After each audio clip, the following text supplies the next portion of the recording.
देखो, थोड़ी देर के लिए मेरे को भूल जाओ कि मैं पत्रकार हूँ। मैं आपके बीच में से हूँ और जितने भी सभी पत्रकार साथी इस मुहिम को, इस आंदोलन को कवर करने के लिए आए हैं, सभी पत्रकार साथियों का तहे दिल से बहुत बहुत धन्यवाद।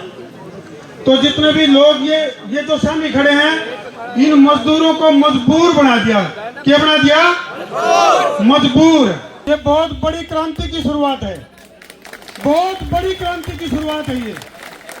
और जिस दिन मजदूर और किसान एक हो जाएगा, जिस देश के अंदर मजदूर को उसका पसीना सूखने से पहले उसकी मजदूरी नहीं मिलती, जिस किसान को, जिस अन्नदाता को उसका हक नहीं मिलता, वो देश जो वो तरक्की नहीं कर सकता, वो कभी विकसित देश नहीं बन सकता। तो आप लोगों की जो ये क्रांति का जो आगाज है, ये उस क्रांति का आगाज है। ये जो मजदूर और मजबूर इकट्ठे होके जो आप लोगों ने हुंकार भरी है, ये बहुत बड़ी हुंकार है। तो आप लोगों ने जो एक बिगुल बजाया है, एक तरफ तो कोर्ट के जरिए बड़ी बड़ी बात कही जावे हैं, अभी समान काम समान वेतन, और उसके बावजूद भी आप लोगों को अपना हक लेने के लिए इस तरह से सड़कों पे उतरना पड़ा है, तो ये देश के लिए दुर्भाग्य से कम नहीं है, बहुत बड़ा दुर्भाग्य है ये। मतलब एक अपने हक के लिए, अपने खून पसीने की कमाई के लिए आप लोगों को सड़कों पर उतरना पड़ा है, तो ये किसी दुर्भाग्य से कम नहीं है। कितने कच्चे कर्मचारी, कितने पक्के कर्मचारी, यानी कि ठीक ये वही शासन नीति चल रही है। अंग्रेजा के टाइम में सिस्टम था कि फूट डालो राज करो, तो हम कर्मचारियों के अंदर फूट डाली जा रही है, अलग अलग धड़े बनाए जा रहे हैं। जब मुगल और बारी जो आक्रांता, जिन्होंने अपने देश को गुलाम बनाने के लिए जब एंट्री करी थी नी, तो अपने देश के अलग अलग चूल्हे देख के वो खुश हो गए थे।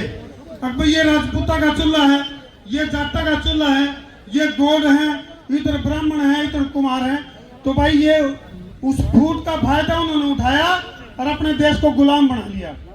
लेकिन मुट्ठी भर क्रांतिकारियों ने जब आगाज करा, जब हुंकार भरी, तो 1947 में लंगड़ी लूली आजादी आपने मिल गई। हालांकि था तो सत्ता हस्तांतरण, क्योंकि देश यदि आजाद हो जाता तो आप लोगों को ऐसे सड़कों पे खड़ा नहीं होना पड़ता। अगर देश आजाद होता तो आप लोगों को अपने हक के लिए ऐसी आवाज नहीं उठानी पड़ती।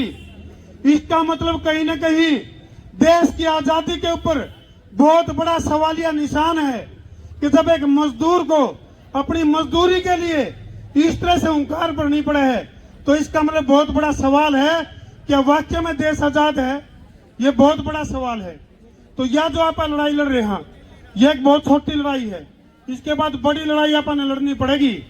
मजदूर और किसान का जो हक है, जिस देश में उसको उसका हक नहीं मिलेगा, तो मैं फिर कहूं वो देश कभी भी तरक्की नहीं कर सकता।